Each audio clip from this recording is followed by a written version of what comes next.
Hello दोस्तों, आप सभी का स्वागत है संस्कार कोचिंग एकेडमी की ऑनलाइन क्लासों में। तो दोस्तों, हम पढ़ रहे थे त्रिभुज के बारे में और आज हम पढ़ेंगे त्रिभुजों के क्षेत्रफल के बारे में कि यदि आपको किन्हीं दो त्रिभुज जो कि आपके क्या भाई समरूप है, दो त्रिभुज आपके समरूप होने पर ए बी सी और मान लो पी क्यू आर क्या भाई समरूप है, तो उनका क्षेत्रफल याद रखना। क्षेत्रफल का अनुपात यानी एरिया ऑफ त्रिभुज ए बी सी बट्टा एरिया ऑफ त्रिभुज पी क्यू आर यानी त्रिभुज के क्षेत्रफल का अनुपात भुजाओं के अनुपात के वर्गों का होता है भाई, यानी भुजाओं के वर्गों के अनुपात के बराबर होता है।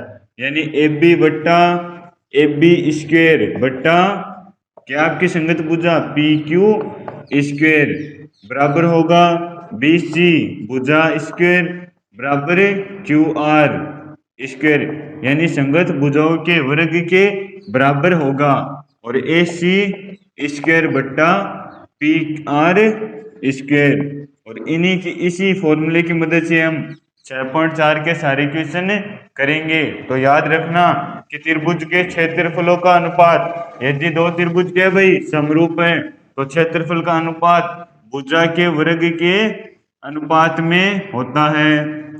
तो अब हमारे पास पहला क्वेश्चन करते हैं। पहला क्वेश्चन के कि त्रिभुज ए बी सी और त्रिभुज डी ई एफ और इनके क्षेत्रफल क्रम से क्या दे दिया आपको 64 सेंटीमीटर। ये आपको समरूप दिया है भाई, ये त्रिभुज दोनों कैसे है समरूप त्रिभुज है। और आपको दिया है कि त्रिभुज ए बी सी का क्षेत्रफल कितना दे दिया 64 सेंटीमीटर, और त्रिभुज त्रिभुज डी ई एफ का क्षेत्रफल कितना दे दिया आपको, त्रिभुज डी ई एफ का क्षेत्रफल दे दिया 121 सेंटीमीटर स्क्वायर। और हमारे पास एक भुजा दे दी ई एफ, क्या दे दी भाई ई एफ दे दी कितनी 15.4 सेंटीमीटर। और हमें बी सी भुजा पूछी है, क्या पूछिए भाई बी सी भुजा क्या होगी। तो अभी मैंने एक फॉर्मूला बताया आपको, यदि दो त्रिभुज क्या आपके पास दोनों क्या है भाई समरूप है, तो area of A B C बराबर होगा एरिया ऑफ बट्टा डी ई एफ किसके बराबर होगा भाई क्षेत्रफल के अनुपात भुजाओं के अनुपात में होगा। तो हमारे पास एक भुजा त्रिभुज ए बी सी की भुजा कौन सी दे रखी है भाई बी सी भुजा दे रखी है, तो बी सी का स्क्वायर बट्टा एक भुजा क्या दे रखी है आपको ई एफ दे रखी है ई एफ का स्क्वायर। तो ये स्क्वायर में दोनों तरफ लगा सकता हूँ भाई, यानी स्क्वायर अंश और हर में इस प्रकार लगा सकता हूँ area of A B C और area of D E F. क्या कर रहा हूँ भाई स्क्वायर कॉमन ले रहा हूँ, यानी बी सी बट्टा ई एफ स्क्वायर क्या आ गया ऊपर कॉमन आ गया, क्योंकि अंश में भी स्क्वायर और हर में भी स्क्वायर। इस साइड स्क्वायर स्क्वायर इस साइड आते ही क्या हो जाएगा आपका वर्ग हो जाएगा, वर्ग मूल हो जाएगा। इस साइड वर्ग तो इस साइड वर्ग मूल। तो अब हमारे पास area of A B C कितना दे रखा है 64 दे रखा है, तो 64 बट्टा area of D E F कितना दे रखा है भाई 121, तो 121 और वर्ग मूल आपका बी सी भुजा आपको ज्ञात करनी है। बी सी भुजा ज्ञात करनी है, ई एफ कितनी दे रखी है आपको 15.4, तो 64 का वर्गमूल कितना हो गया 8 और 121 का वर्गमूल कितना हो गया 11 है। और बी सी भुजा आपके पास है बट्टा 15.4। अब हमारे पास बी सी कितना आ जाएगा भाई बी सी आपके पास आ जाएगा 8 गुणा 15.4, क्या कर रहा हूँ वज्र गुणा कर रहा हूँ बट्टा 11 है। तो बी सी कितना है आपके पास, ये कट रहा है भाई 11 एकम 11 और 11 चौके 44 1.4 और 14 अंटे कितने हो गए 112, तो 11.2, तो बी सी कितनी आ गई आपके पास 11.2 सेंटीमीटर आ गई।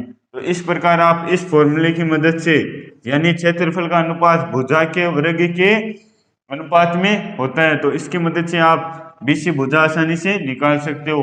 तो अब करते हैं दूसरा क्वेश्चन। तो दूसरा क्वेश्चन क्या है, एक समलंब चतुर्भुज ए बी सी डी जिसमें ए बी समांतर है बी सी के, ए बी क्या आपकी ए बी समांतर है बी सी भुजा के, और क्या कर रहे हैं कि ओ पर प्रतिच्छेद करते हैं। विकर्ण कहां पर प्रतिच्छेद हो रहे हैं बिंदु ओ पर प्रतिच्छेद हो रहे हैं। और ए बी आपको दे रखा है 2 सी डी, क्या दे रखा है आपको, आपको दिया है भाई कि ए बी बराबर है 2CD के हो तो त्रिभुज ए ओ बी यानी ये त्रिभुज और त्रिभुज कौन सा है भाई COD त्रिभुज COD इनके क्षेत्रफल का अनुपात ज्ञात करना है। एक तो ये त्रिभुज और एक ये त्रिभुज क्या करना है इनके क्षेत्रफल का अनुपात ज्ञात करना है।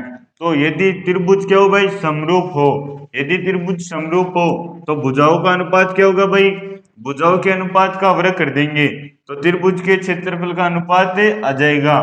तो पहले तो इन दोनों त्रिभुजों को क्या करना पड़ेगा हमें समरूप सिद्ध करना पड़ेगा। तो त्रिभुज AOC और त्रिभुज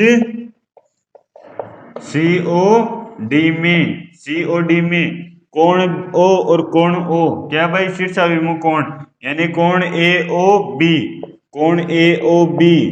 बराबर है कोण COD के क्योंकि कौन से कोण है ये शीर्षाभिमुख कोण कौन से कोण है भाई शीर्षाभिमुख कोण।